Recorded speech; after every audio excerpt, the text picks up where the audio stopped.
Olá, pessoal! Sejam todos bem-vindos à unidade 3 da disciplina História da Educação do curso de Pedagogia. É com muita alegria que acolhemos vocês nesse momento. Nessa unidade, estaremos discutindo sobre o Brasil, a educação no período colonial, dando destaque para o período que contou com a hegemonia dos jesuítas e que retrata 210 anos da história da educação brasileira.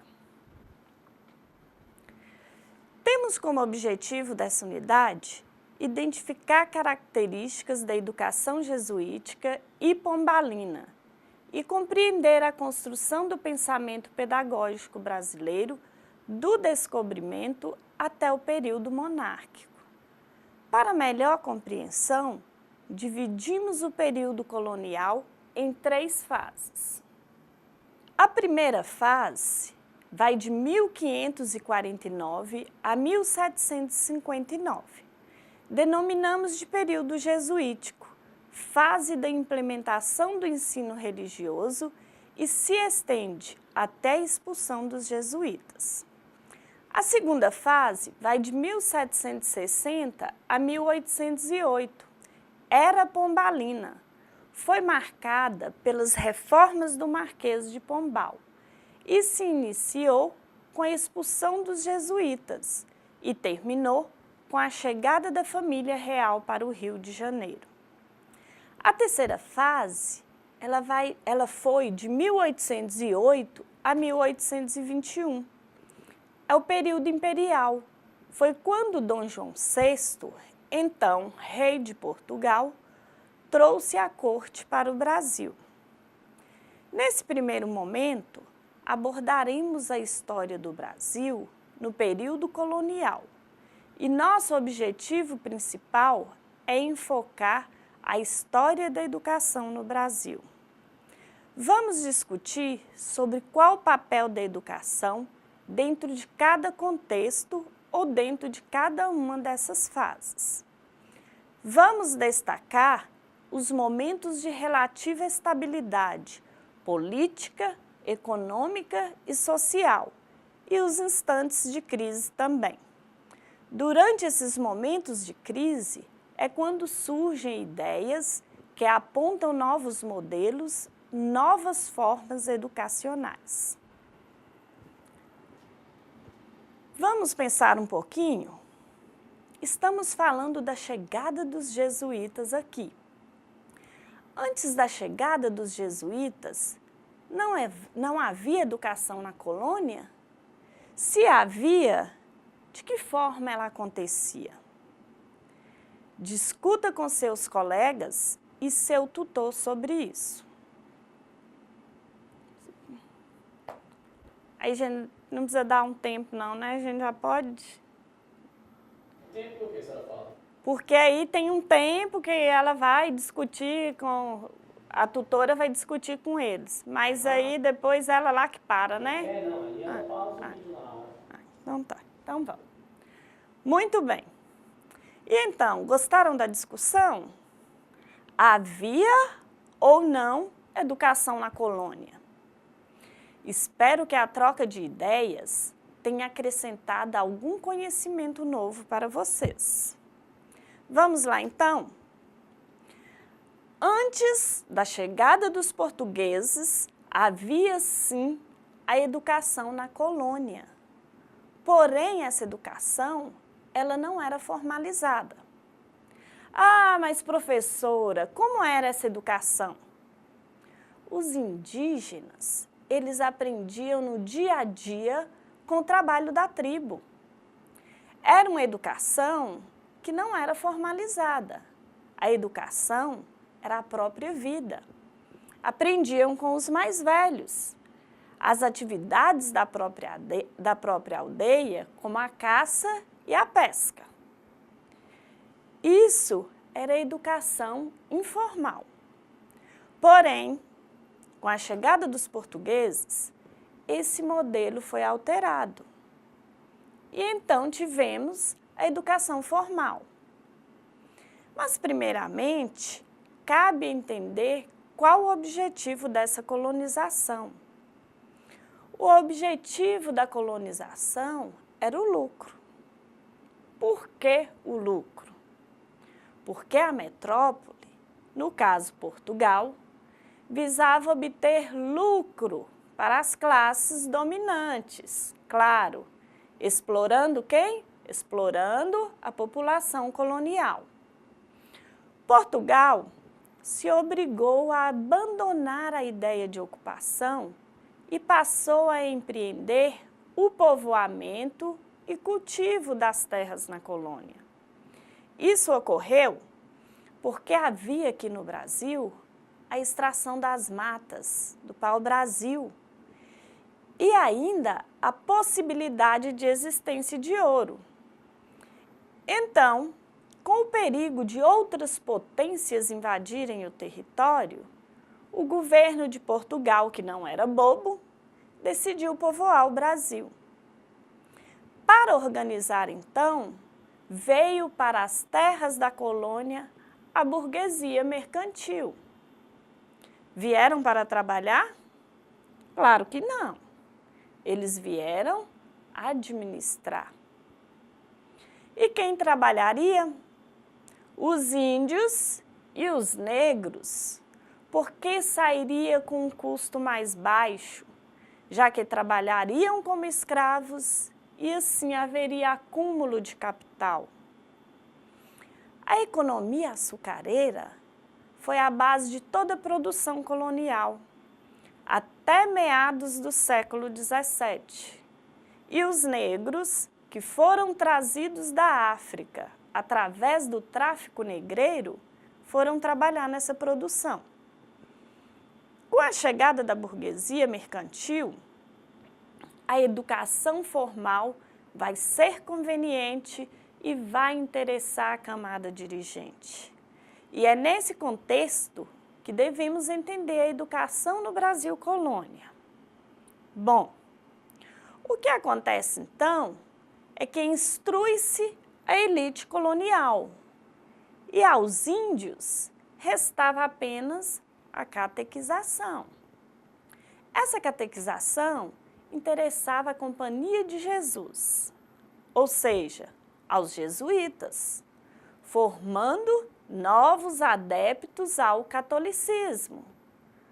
Esse catolicismo estava ameaçado pelo movimento da Reforma Protestante, porque nesse momento, lá na Europa, estava acontecendo a reforma religiosa.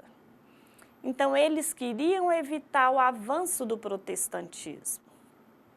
Interessava também aos colonizadores, porque tornavam os índios mais dóceis. Assim, era mais fácil de ser aproveitado como mão de obra. O primeiro grande movimento histórico que vai dar base ao que é a educação brasileira aconteceu com os jesuítas. Educação no nosso país nos remete diretamente ao entendimento de que o país acabara de ser descoberto e havia, sim, um interesse e uma necessidade de colonizar e construir o país sobre a ótica do que eram os valores, a cultura, o idioma e religião, daqueles que foram responsáveis pelo que se tornou nosso país, ou seja, influência portuguesa. Quem começa a fazer educação no Brasil não é diretamente o governo de Portugal, mas a congregação jesuíta. Em 1549, chegou ao Brasil trazendo o primeiro modelo de educação, que vai perpetuar por exatos 210 anos. Eles não trouxeram apenas os costumes e a religiosidade europeia, eles trouxeram também os métodos pedagógicos. A congregação dos jesuítas não foi a primeira congregação a vir para o Brasil. Mas por que ela ganhou destaque? Ganhou destaque por ter atuação educacional e por atuarem fortemente na construção da educação brasileira. Vamos discutir um pouco sobre a proposta de ensino criada pelo Padre Manuel de Nóbrega, o líder dos jesuítas no Brasil.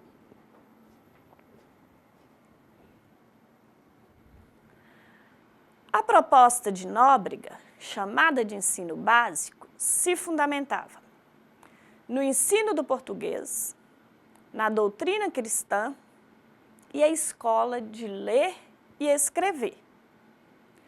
Após o aluno passar pelo ensino básico recomendado pelos jesuítas, o aluno ingressava no estudo da música instrumental e do canto orfeônico. Mas o que é canto orfeônico? Canto orfeônico é um tipo de prática de canto coletivo amador que tem esse nome em homenagem ao deus Orfeu, da mitologia grega, que encantava e amansava as feras com sua música. Depois, então, o aluno complementava sua formação nas universidades europeias. Lógico, aqueles que tinham condições. E os que não tinham condições? Os que não tinham condições podiam finalizar seus estudos com o aprendizado de uma profissão ligada à agricultura.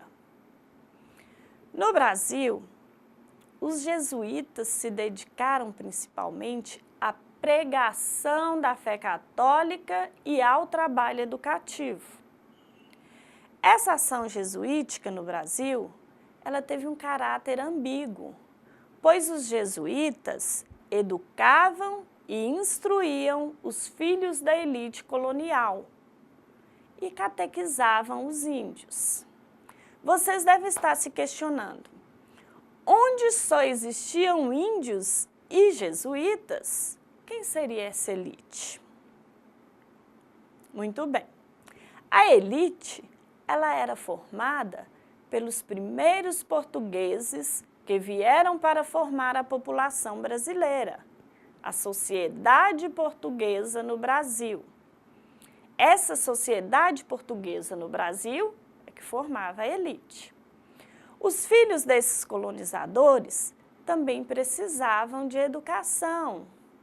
E quem atendia aos filhos dos colonizadores? Também eram os jesuítas. A ação educacional sobre os índios se resumia à cristianização e na sua pacificação, para que eles se tornassem dóceis, facilitando seu engajamento no trabalho agrícola. É importante ressaltar que, da mesma forma que os jesuítas vão ensinar aos índios sua língua, sua cultura, sua religião, eles também acabavam aprendendo sobre a língua e a cultura indígena. Mas não pensem vocês que foi um trabalho fácil. Não foi. Diante da impossibilidade de catequizar esses gentios, ou seja, os índios, pelo fato de não saberem ler a Bíblia e não entenderem o idioma, os jesuítas se viram obrigados a começar um processo educacional com esse povo. Esse processo visava atingir aspectos morais também.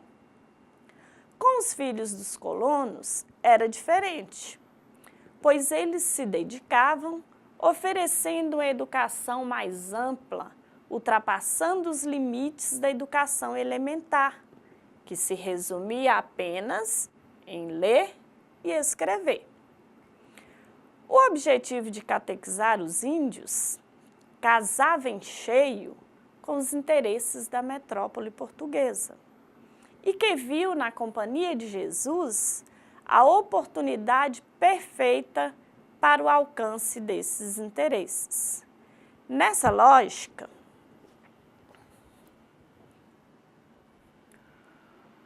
o clero vem com dois ideais explícitos.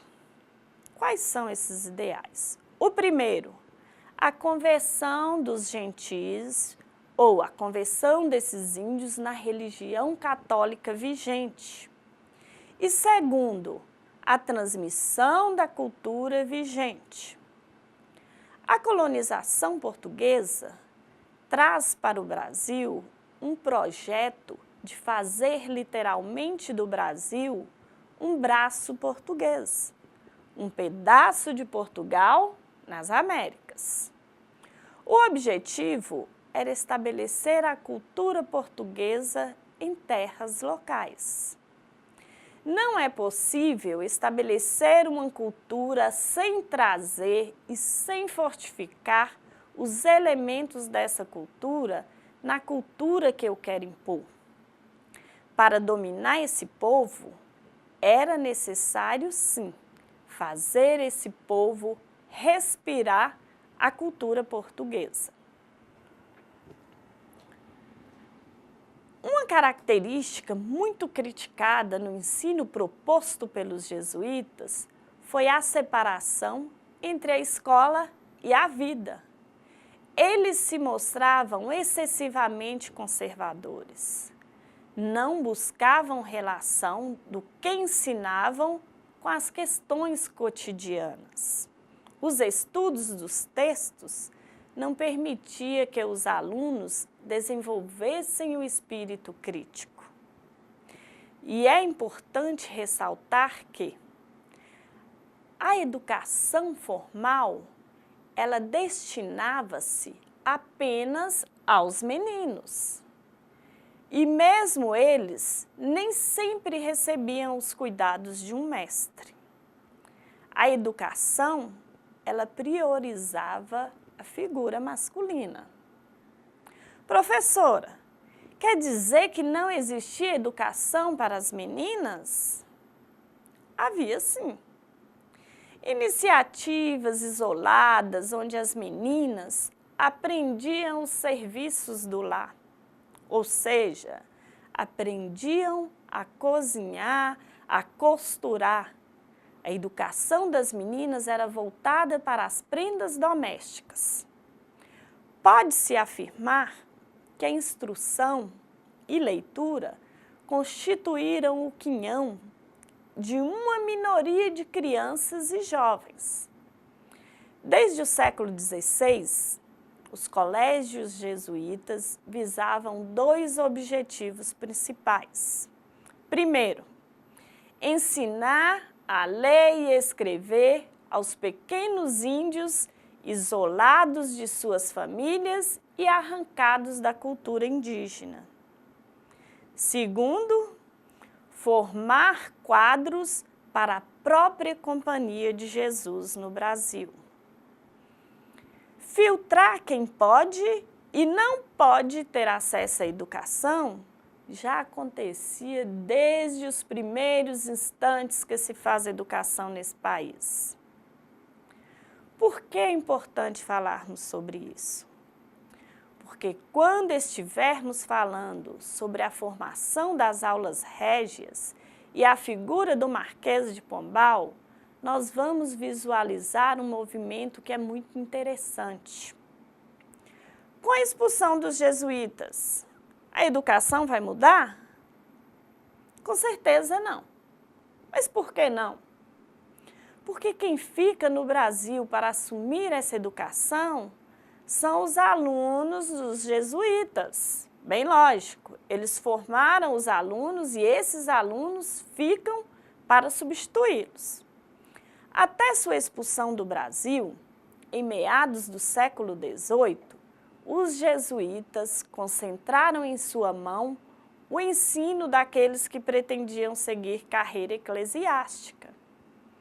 E só com a reforma pombalina foram substituídos por mestres régios nas aulas de ler e escrever, gramática latina, filosofia e retórica, acrescentando-se, em algumas cidades, aulas de grego. Esses eram os conteúdos ensinados pelos jesuítas. Voltando a frisar que, quando os jesuítas foram expulsos, seus discípulos que continuaram ensinando aqui na colônia.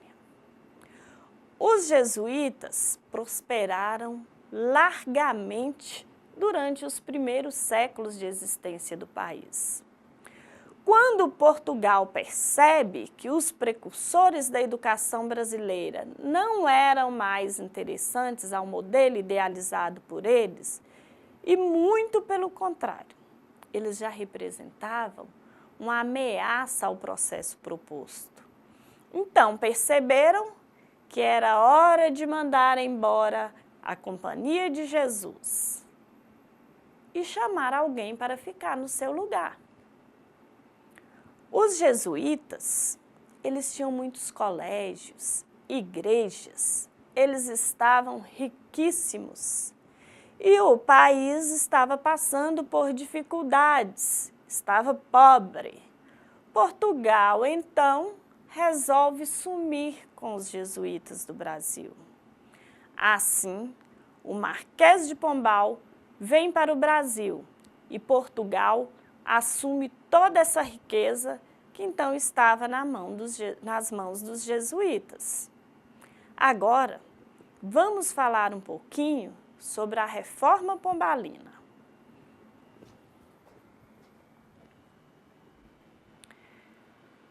Sebastião José de Carvalho e Melo nasceu em 13 de maio de 1699.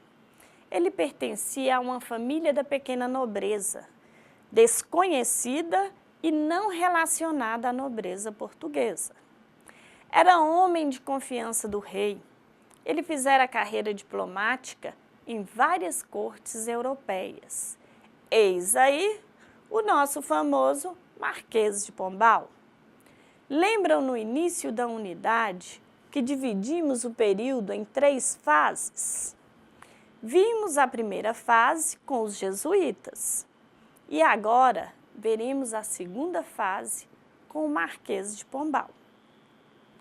Se observarmos os livros didáticos, podemos dizer que o período pombalino praticamente não aparece. Pombal é conhecido apenas como o indivíduo que expulsou os jesuítas do Brasil. A vinda do Marquês de Pombal pode ser compreendida como uma consequência dos problemas econômicos vividos por Portugal na época. Nessa época, os portugueses sofriam com a dependência econômica em relação à Inglaterra. A perda de áreas coloniais e a queda da exploração aurífera no Brasil, e Pombal, que veio para resolver a situação, apostou na educação como meio para solucionar a crise. A substituição dos jesuítas não foi fácil. O modelo de ensino estatal e laico demorou a se concretizar. Durante mais de 10 anos, nem o Brasil, nem Portugal viram um novo sistema ser implantado no lugar do aparato todo montado pela Companhia de Jesus. Afinal, foram 210 anos. Tendo como inspiração o movimento iluminista, o Marquês de Pombal empreendeu uma reforma educacional em Portugal, repercutindo suas consequências no Brasil. A educação brasileira vivenciou um momento de grande ruptura histórica, num processo já implantado e consolidado como modelo educacional. Passou momentos de crise e isso, claro, provocou um grande retrocesso no já defasado sistema educacional. Com a expulsão dos jesuítas, deixam de existir aqui no Brasil 18 estabelecimentos de ensino secundário e cerca de 25 escolas de ler e escrever. O ensino foi modificado para o sistema de aulas régias, ou seja, eram disciplinas isoladas. E o que foi feito? De que forma isso aconteceu? São questionamentos que nós devemos fazer. foi elaborado um mapa com indicação das cidades, tipos de aula e número de professores necessários. Foram criadas 17 aulas de ler e escrever, distribuídas entre Rio de Janeiro, Bahia, Pernambuco, Minas, São Paulo, Pará e Maranhão. Imaginem vocês, 17 aulas distribuídas para 7 estados. E pensam que acabou por aí? Com certeza não. Somente após colocar sua classe para funcionar, os professores requisitavam do governo o pagamento pelo trabalho do ensino. Era responsabilidade também do professor organizar seu local de trabalho. Tais reformas representaram um significativo retrocesso na educação escolar. Com o desmantelamento completo da educação brasileira oferecido pelo antigo sistema jesuítico, melhor estruturado do que as aulas régias. Após a morte de Dom José I, o Marquês de Pombal foi condenado por abuso de poder e expulso da corte. Então ele foi morar em sua propriedade rural em Pombal, onde faleceu em 1782. Somente em 1808, com a chegada da família real no Brasil, a situação da educação sofreu mudanças, pois era preciso adaptar-se para atender à corte que chegava em grande número. Muito bem, finalizamos assim a Era Pombalina. Espero que esteja gostando da nossa viagem pelo tempo. Agora passaremos para a terceira fase do período colonial.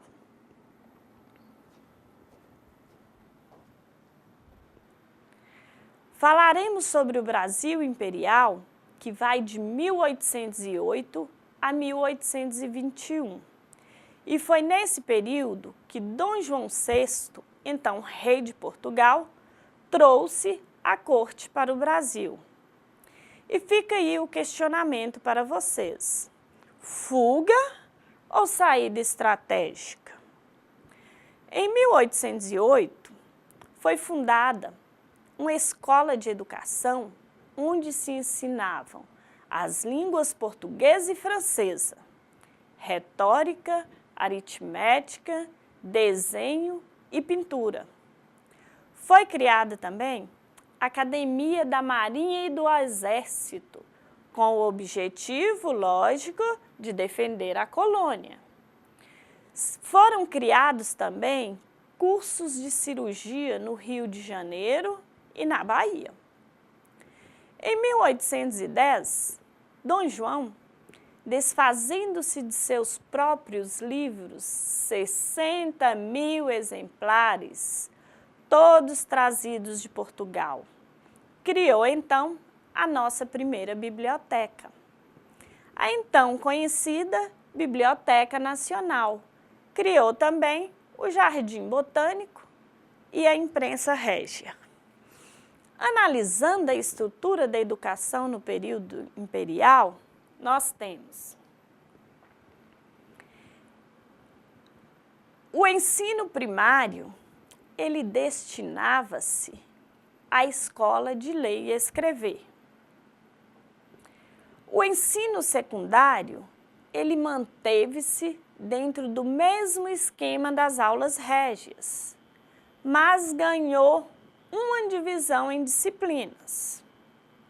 Já o ensino superior, ele não sofreu nenhuma alteração. Podemos observar que não tivemos muitas mudanças. O ensino primário era destinado somente à leitura e à escrita, já existia. As aulas régias também. E o ensino superior também. Então podemos dizer que não tivemos alterações? Somente o ensino secundário com a divisão em disciplinas. Em 1822, foi criada no Rio de Janeiro uma escola baseada no método lancasteriano, ou de ensino mútuo, ou seja, somente um professor para cada escola. Vamos observar o slide? A imagem nos mostra exatamente o que foi falado. Temos aqui, podem observar aqui na imagem, temos aqui um inspetor que apenas observa os alunos, ensinando aos colegas. É o que chamamos de ajuda mútua. Entre alunos mais adiantados e alunos menos adiantados. Isso, alunos menos adiantados, gente, essa expressão é usada na fala dos autores, tá? A Constituição de 1824 foi a primeira e única lei geral sobre instrução primária no Brasil. A Constituição dizia no seu artigo 179 que a instrução primária era gratuita a todos os cidadãos. Em 1826, Dom Pedro I assinou um decreto que tratava da primeira lei geral relativa ao ensino elementar. Esse decreto, ele tornou-se um marco na educação imperial.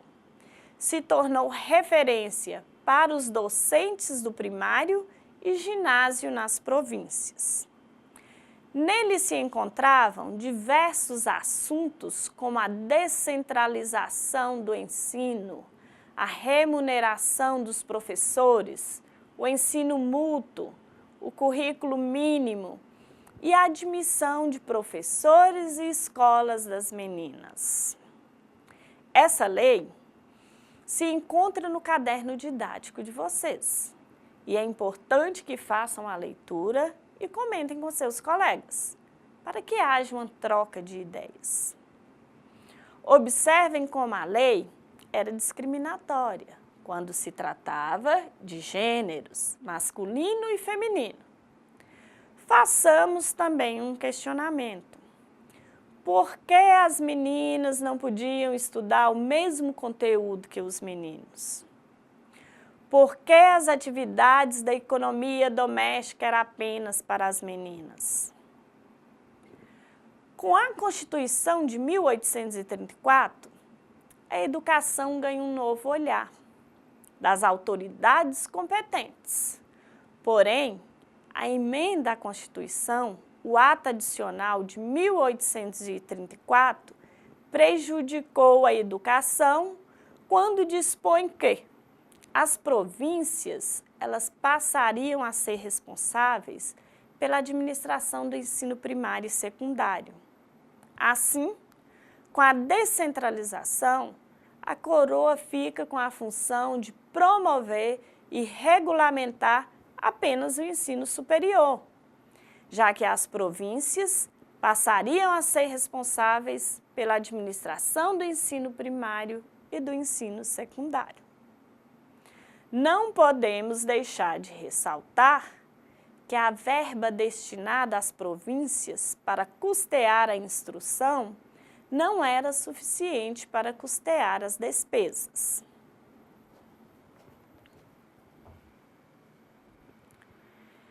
Em 1854, foi criada a Inspetoria Geral da Corte, com o objetivo de orientar e supervisionar o ensino brasileiro. De que forma ele faria isso? De que forma essa inspetoria faria isso? Esse órgão, ele era responsável por estabelecer regras para o exercício da liberdade de ensino e para a preparação dos professores primários.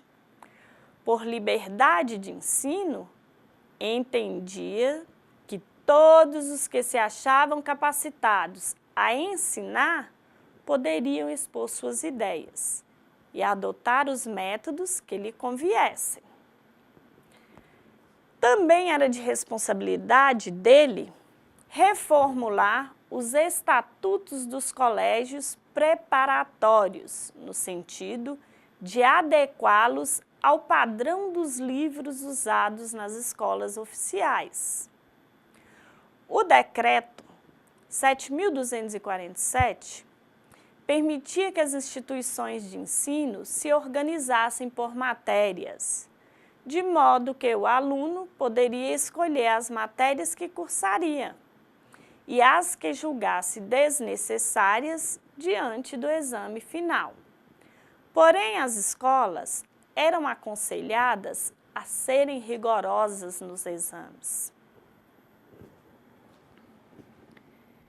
Diante das medidas que foram tomadas pela elite política que governava nosso país no período imperial, observamos que uma das características que marcou a história do ensino no Brasil ao longo do século XIX foi seu caráter elitista e excludente. Elitista porque estava voltado para a educação de camadas sociais mais altas e excludente porque excluía os escravos, grande parte dos pobres, negros ou brancos, e também as mulheres. Quais foram os principais pedagogos deste período? Podemos citar alguns cujas ideias fundamentaram as práticas pedagógicas predominantes nesse período abordado. Podemos mencionar Pestalozzi, Froebel e Herbert. Pestalozzi, ele é considerado um dos defensores da escola popular para todos. Froebel privilegia a atividade lúdica. Ele acreditava que para o desenvolvimento sensório-motor, os jogos e as brincadeiras ajudam a aperfeiçoar as habilidades. Herbert, para ele, a conduta pedagógica segue 3 procedimentos básicos: o governo, a instrução e a disciplina. É possível observar que muitas questões no que diz respeito ao direcionamento do ensino secundário acontece até hoje. Principalmente se considerarmos que são as universidades que determinam os conteúdos que serão avaliados em seus concursos vestibulares. Assim, então, encerramos o estudo da nossa unidade 3.